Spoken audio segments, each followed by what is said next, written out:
वयापासून लहान मुलांना पैशाच्या बचतीची सवय कशी लावावी याविषयी मार्गदर्शन करणार आहेत. आपल्यासोबत आहेत गुंतवणूक सल्लागार निखिल नाईक. निखिल, तुमचं स्वागत आहे पैसा झाला मोठ्याच्या आजच्या एपिसोडमध्ये. धन्यवाद. तर आजच्या या एपिसोडमध्ये आपण पाहणार आहोत की अतिशय लहान वयापासून पैशाची बचत कशा प्रकारे करावी, पैशाचं मूल्य कशा प्रकारे ओळखावं आणि त्याची काळजी कशी घ्यावी याची सवय लावता येते. आपल्याकडे तर छोट्या छोट्या पातळीला प्रयत्न होतच असतात, मात्र त्याला वळण कसं देता येईल याबद्दल निखिल नाईक आपल्याला मार्गदर्शन करणार आहेत. सगळ्यात आधी मात्र माझ्या मनात प्रश्न येतो निखिल, की तो म्हणजे वयाच्या 3ऱ्या-4थ्या वर्षापासून मुलीला पैशाचं मूल्य महत्व शिकवावं कसं आणि का? प्रसन्न, अगदी चांगला प्रश्न आहे की का शिकवावं एखादी गोष्ट, म्हणजे पैशाचं महत्व का शिकवावं.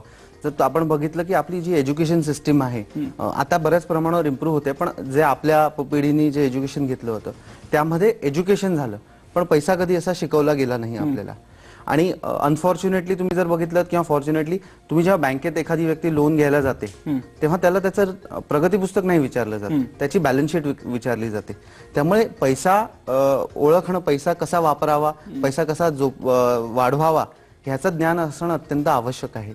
आणि ते जर आपल्याला लहानपणापासून त्याचं ज्ञान आपल्याला देता आलं आपल्या मुलांना, पुढच्या पिढीला, तर नक्कीच त्याचा आपल्याला फायदा होऊ शकतो असं मला वाटतं. दोन महत्त्वाचे फरक आपल्याला बघितले पाहिजे त्यामध्ये, की जेव्हा आपण म्हणतो की लहान मुलगा आहे याला कशाला पैसे आतापासून का म्हणून त्याचं हे करावं, तर नाही, तसं नाहीये.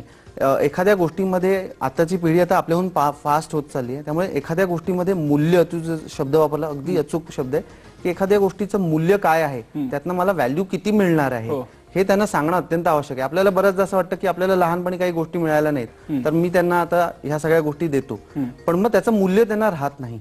त्यामुळे ते लहानपणापासून जर आपण